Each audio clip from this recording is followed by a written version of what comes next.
Welcome back to the Age of Asparagus. So we might want to add that same cloud that shrouds our mountain here that Bob Ross creates. And we can do that really simply, of course, by going back to our cloud brush. Now, you notice something there. I actually changed my icon to look more like the cloud brush, so I'd have a better idea of what it was. I can show you how to do that before we go any further. Let's go back up to the brush engine, and with our cloud brush selected, we can choose any other brush we want here and load up that default. So if we want that to be our icon, I could choose the HSY airbrush, grab its icon, and then if I go back to the cloud brush,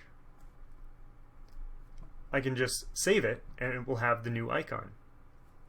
But instead what I want to do here is let's go and let's choose an actual brush, something that looks like a brush. There we go, let's choose that one.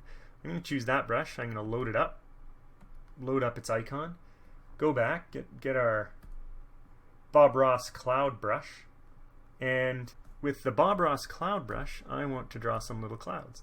Now this is a little bit small, it's also using the wrong color, but since we deattached it from the toolbar, we can actually now go out and change brushes and change colors. So I'm going to choose our phthalo blue and I'm going to draw some clouds here. Really, some cloud shadows. We can change the color, we can go back. You just want to give the idea of what brush this is. Anyway, it's pretty easy to edit this now with a few tricks here to get the icon you want.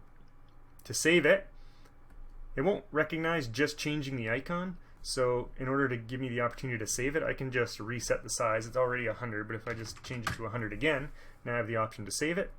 A new cloud brush, and close this, and there it'll appear. You can see I've got the new brush there, which better reflects it. Okay, so we want a cloud brush. One last thing while I'm up there is the brush size here is zoomed at the same level as out here. So if I click out here and zoom in, reload, now my brush is going to be much bigger, like that. And if I zoom way out, oops, Control Z, if I zoom way out like that, and I start drawing, my brush is going to be tiny. Okay, let's add this little mountain here. So I've got my cloud brush.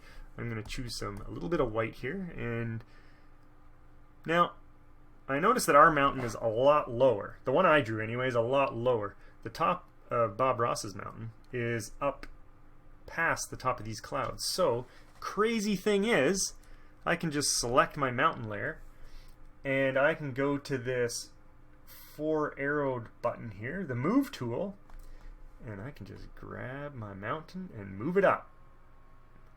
Let's send her right on up to about there. Yeah, okay. Now, before we make our cloud, let's go back to the brush tool, which you can do by hitting B or selecting the paintbrush icon at the top left of the toolbar. I've got white selected. Last thing I need is a layer.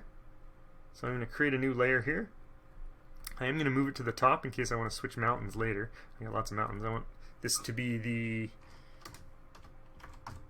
call it the cloud in front. And here we go. Let's make this cloud live right in here. Good. And this neat little brush here, notice how it just rotates automatically as I move? Now that you have a better idea about how that brush engine works, we can take a look at those settings. If I go into the brush engine here, the pixel, what that is the rotation. So this has something that's changing the rotation.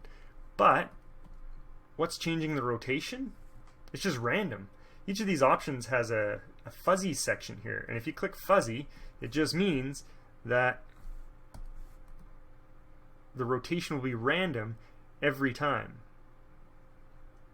which gives you some neat effects sometimes. As well, the brush tip, this one uses a texture, this texture here. So you can see if you hit once, you get that texture, and every time you hit, it's rotated randomly. And when you draw with it, it creates a neat effect. Now, it's not consistent. It's not a smooth line. It's just, you can see them appear every few pixels. That's because of this spacing option down here. Tons of settings here. If I set this, for example, if I just change this and I draw, you're going to notice it's going to be much smoother, right? There's not those gaps in it. And if I change this spacing right down to 0 to make it consistent, you're just going to get that straight line. It's still rotating every time, but it's pretty much producing a blotch all the time. It also gets laggy, you can see there.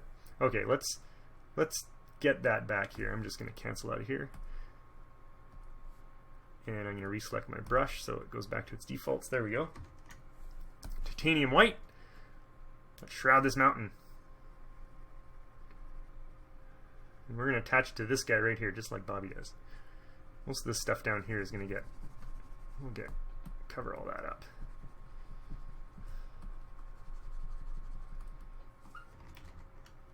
Let's keep some of that blue, actually.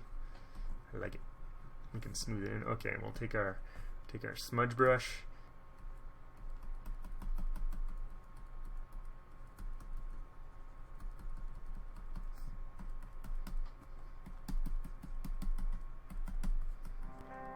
So I'm not actually too concerned with the stuff down here. This is all going to get covered up eventually anyway. We just want to nicely shroud the mountain here, and that's good enough for me.